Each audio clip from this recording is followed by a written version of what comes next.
You heard the president's news conference earlier. He did not talk about the election.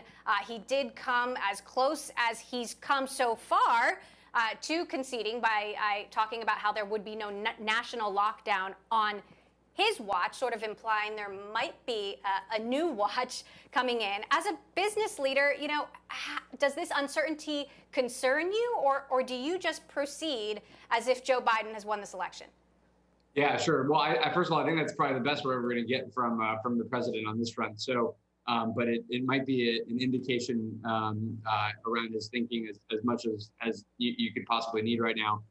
You know, as a business leader, I think, you know, most businesses are able to kind of go through these uncharted waters that we're in for the next couple of months, and you know, certainly through this election cycle. I'm more personally concerned, just as a citizen, that around the state of our democracy, that we have these types of challenges. But I think businesses are really shifting to a mode of thinking about the future, imagining the world in January and beyond, where you have much stronger international partnerships and international relations, much greater stability on the geopolitical and trade front, a clearer picture of the long-term position America is going to take in things like climate change, obviously the immediate healthcare crisis.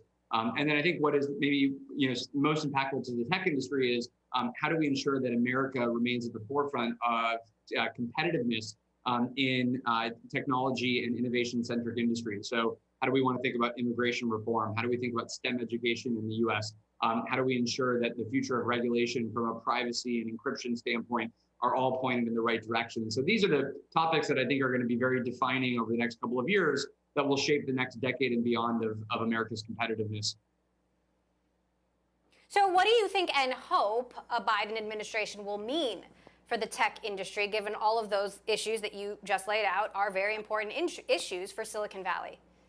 Yeah, well, I think, first of all, we need to not take for granted that America has been at the forefront of the technology industry really since the founding of and the start of the industry in the first place. America was home to really the technology companies that you know, created the current foundation of the industry that we see today.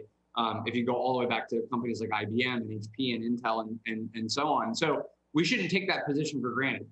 What we want to do is make sure that the next decade and the decade after that, the next entrepreneur that's creating the next Google or Apple or Microsoft or Facebook, that they're going to want to do that in America, that we have the most fertile ground for building amazing companies, that we're able to attract the best talent globally to create those companies, that we don't have such a scarcity in talent in the US that you have to only build your operations out internationally to be able to scale your businesses. So these are the kinds of issues that I think there are very high leverage decisions that are made by both the White House as well as Congress to make sure that America is set up in the best position possible for our competitiveness in the future. And I'm very hopeful that you know, Biden, especially carrying over some of the practices and principles that I think the Obama administration had, as well as Vice President Harris, they're going to be really able to be much more thoughtful about what it means for America to be competitive in technology over the long run and act accordingly in the near and long term.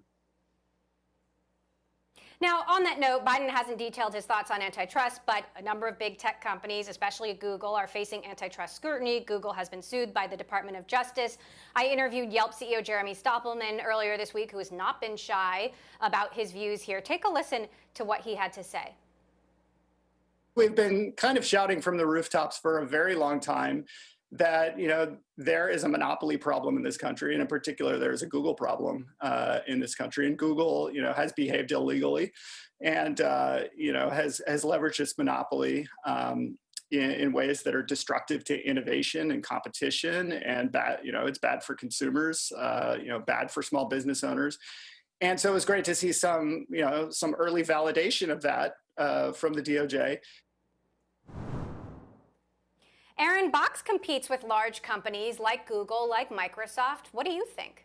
Yeah, well, Jeremy's a very, very good friend, and I completely agree with the approach he's taken. Where you know, if you're going to build a startup, you need to be able to have fair rules on the internet around how you can compete, how you can get customers, how you can innovate, and you want to ensure that the really big incumbents aren't able to, you know, effectively take advantage of the success that you've had and then change the rules down the road that might hinder your success or change what type of information consumers can see. So I think that argument is very valid and something that the industry, whether it's through government intervention or not, needs to be able to work through. As it relates to our business and broader software industry in general, I think we are moving to an era where we need to have a sense of effectively the rights of consumers on the internet.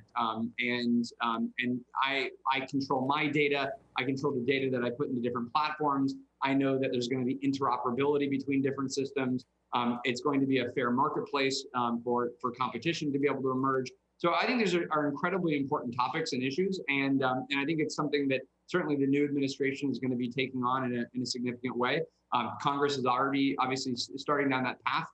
I would say my personal opinion is that I think the current approach Congress is taking is a little bit confusing because it's dealing with a broad set of very different topics between internet censorship, marketplace dynamics, antitrust challenges. So it will be interesting to see how they navigate through those very, very disjoint and ultimately highly complex issues. So, but I do think that it would be hard to imagine in a decade from now we don't have any form of regulation that emerges in some of these in this industry, given the concentration of power and the significance of technology in the market.